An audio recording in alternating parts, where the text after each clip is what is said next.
అధ్యాయంలోనికి వెళ్తే వ్యక్తిగతంగాను కుటుంబంగాను ఏ రీతిగా నడుచుకోవాలో చెప్తా ఉన్నాడు. 1-21 వ్యక్తిగతంగా ఏ రీతిగా నడుచుకోవాలి. 5వ అధ్యాయం 1 ప్రియులైన పిల్లల వలె దేవుని పోలి నడుచుకోండి. వ్యక్తిగతంగా దేవుని నడక ఏ రీతిగా ఉందో మన నడక అట్లాగా ఉండాలి. ఈ 21 మళ్ళా 3 సమభాగాలుగా ఉన్నాయి. 7, 7, 7. మొదటి 7 ప్రేమ కలిగి నడుచుకోండి అంటా ఉన్నాడు. రెండవ 7 వెలుగు సంబంధుల వలె నడుచుకోండి అంటున్నాడు. తర్వాత 7 జ్ఞానము కలిగి నడుచుకోండి. మనకు ప్రేమ ఉండాలి, వెలుగు ఉండాలి, జ్ఞానము ఉండాలి. వ్యక్తిగత జీవితంలో ప్రేమను కలిగి ఉండాలి. ప్రేమను మనం కలిగి ఉన్నప్పుడు మనం జాగ్రత్తగా లోకానికి మన ప్రేమను కనుపరిచినప్పుడు అది దేవుని గుణమని లోకము చూడగలుగుతారు. ప్రాముఖ్యంగా ప్రభు అయిన యేసుక్రీస్తు గుణం ప్రేమే. యేసు అంటే ప్రేమని ప్రపంచమంతా ఒప్పుకుంటారు. గాడ్ ఈజ్ లవ్ అనే మాట బైబిల్లో మాట మన దేవుని గురించే, యేసుని గురించే, తండ్రి అయిన దేవుని గురించే. గాడ్ ఈజ్ లవ్ అని అందరూ ఒప్పుకుంటారు. దేవుని పోలి నడుచుకునే మనము ప్రేమను కలిగి వ్యక్తిగతంగా నడుచుకోవాలని మొదటి 7 ఉంది. తర్వాత 7 వెలుగులో నడుచుకోండి. వెలుగు ఫలము అనే మాటను మనం 9వ చూస్తాం. వెలుగు ఫలం అంటే ఏమిటి?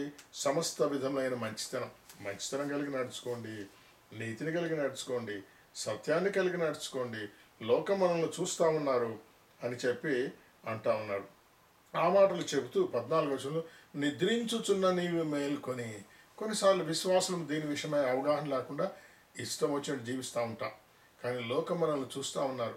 మన దేవుడు వెలుగని, ఆయన వెలుగులోనికి మనల్ని పిలిచాడని, వెలుగైన దేవుని మనం వెంబడిస్తున్నామని వారు గమనిస్తూ ఉన్నారు. కాబట్టి వెలుగు ఫలములైనటువంటి మంచితనాన్ని, సత్యాన్ని, నీతిని కలిగి మనము నడుచుకుంటూ ఉండాలి. నిద్రపోతున్నామా? ఇప్పుడైనా మేల్కోండి. క్రీస్తు యొక్క వెలుగు మన మీద ప్రకాశిస్తూ ఉంది. ఆ వెలుగుని కలిగి నడుచుకోమని 14 దాకా చెబుతా ఉన్నాడు.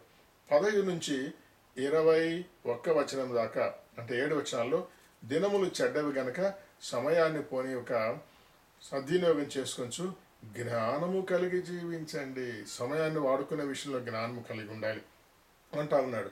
దుర్వ్యాపారంలో మనం ఉండకూడదు. మద్యముతో మత్తులై ఉండకూడదు. మద్యం అంటే ఆత్మీయమైన మనం త్రాగుడుకు వాడికి వెళ్ళం, కానీ లోక సంబంధమైన కోరికలు, ఆలోచనలు మత్తుగా మనం ఉండగలం. అలా ఉండకుండా ఆత్మపూర్ణులై ఉండండి. పరిశుద్ధాత్మదేవుడు నడిపించే ప్రకారంగా మీరు నడుచుకోండి అని అంటా ఉన్నాడు. ఎట్లాగూ 19వ కీర్తనలు, సంగీతాలు, ఆత్మ సంబంధమైన పాటలు, హెచ్చరికలు, హృదయంలో ప్రభుని గురించి కీర్తిస్తూ గానము చేస్తూ నడుచుకోండి అంటూ 21 క్రీస్తునందు భయంతో ఒకనికి ఒకడు లోబడి ఉండండి. వ్యక్తిగత జీవితంలో 1-21 చెబుతూ చివరిలో లోబడి ఉండాలి, తిరగబడ్డం కాదు. కాబట్టి ఆత్మీయులమైన మనం ఎప్పుడు తిరుగుబడే స్వభావం ఉండకూడదు, లోబడి జీవించాలని 5వ అధ్యాయము 21 వ్యక్తిగతంగా ఏ రీతిగా నడుచుకోవాలని చెప్తా ఉన్నాడు.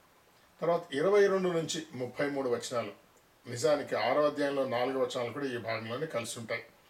22-33 అంటే 11 6వ అధ్యాయంలో 4 15 కుటుంబముగా ఏ రీతిగా నడుచుకోవాలో చెబుతున్నాడు. కానీ దాన్ని మళ్ళీ 2 భాగాలుగా ఉంది. కుటుంబములో భార్యాభర్తల నడక వేరు, కుటుంబములో తల్లి తండ్రి పిల్లలతో నడుచుకునే నడక వేరు. కాబట్టి మనం చెప్పుకున్నటువంటి 4వ భాగాన్ని మళ్ళీ 2 భాగాలు చేయాలన్నమాట. అట్లయితే మొత్తం 7 భాగాలు అవుతాయి. కుటుంబముగా మనం నడుచుకునే విధానంలోనే భార్యాభర్తల నడకను గురించి 22-33 చెప్పాడు. 22వ ఆయన ప్రారంభం చేయడంలోనే మనం గమనించినట్లయితే స్త్రీలారా అంటూ మీ సొంత పురుషులు. స్త్రీ సొంత పురుషుడు అంటే భార్యాభర్తలు అన్నమాట. ఆ మాటలు 33 దాకా చెప్తున్నాడు. చెబుతూ 33 దాని సారాంశాన్ని చెప్తున్నాడు. మెట్టుకు మీలో అంటే చెప్పిన సారాంశం ఏంటి? మెట్టుకు మీలో ప్రతి పురుషుడు తనను వల్ల తన భార్యను ప్రేమించాలి, ప్రేమ కలిగి ఉండాలి అనేది ప్రాముఖ్యమైంది. ప్రేమే ప్రాముఖ్యమైంది విశ్వాసుల కుటుంబ జీవితంలో. తర్వాత పురుషులేమో ప్రేమించే విషయంలో భార్య అయితే తన భర్త యందు భయము కలిగి ఉండాలి. లోబడాలా అని ముందు చెప్పాడు, భయం కలిగి ఉండాలా అని చెప్పాడు. ఎందుకు ఈ మాట చెప్పాడు? పురుషులు ప్రేమించాలంటే సామాన్యంగా పురుషులు ప్రేమించే విషయంలో ఓడిపోతూ ఉంటారు. ఎందుకంటే పురుషులు బయట ఎన్నో బాధ్యతలు కలిగి ఉంటారు. సమాజంలో ఎన్నో బాధ్యతలు, సంఘంలో ఎన్నో బాధ్యతలు, ఉద్యోగంలో ఎన్నో బాధ్యతలు, అందరినీ సన్మానించాలా, అందరి మాట వినాలా, అవన్నీ భారాలు కలిగి ఇంటికి వచ్చినప్పటికీ ఓర్పు అంతటిని కోల్పోయింటారు. కాబట్టి ప్రేమ విషయంలో అనేక పర్యాయములు లోపాన్ని కలిగి ఉంటారు అని మెట్టుకు మీలో ప్రతి పురుషుడు తనలో తన భార్యను ప్రేమించాలా అన్నాడు. కాబట్టి పురుషులకు దేవుడు ఇచ్చిన గొప్ప హెచ్చరిక ప్రేమను కనపరచాలి అని. మరి స్త్రీలకు ఇచ్చింది ఏంటి? స్త్రీలు భయపడతా ఉండాలి. క్రైస్తవ కుటుంబాల్లో భర్తలు భార్యలు భయపెట్టరు, కానీ భయము కలిగి ఉండాలి. అంతకుముందుగా 23, 24 వచనాల్లో అన్ని విషయాల్లో లోబడి ఉండాలి. కుటుంబ జీవితం యొక్క రహస్యం అదనమాట. ప్రేమించే భర్త, లోబడి భయపడే భార్య ఉంటే కుటుంబమే ఒక చిన్న పరలోకంలాగా ఉంటుంది. ఆ మధ్య భాగంలో చాలా విషయాలు కూడా ఉన్నాయి. ఆ మధ్య భాగంలో ఉండే విషయాలంటే పురుషుడు తన శరీరాన్ని ఎట్లా ప్రేమిస్తూ ఉన్నాడో అన్ని విషయాల్లో భార్యలను ప్రేమించాలా. తన సొంత శరీరాన్ని ద్వేషించడు కదా అనే మాట ఉంది. కాబట్టి భర్తలు భార్యలను ద్వేషించిన సందర్భము అనేది ఎన్నడూ మన జీవితంలో కనిపించకూడదు.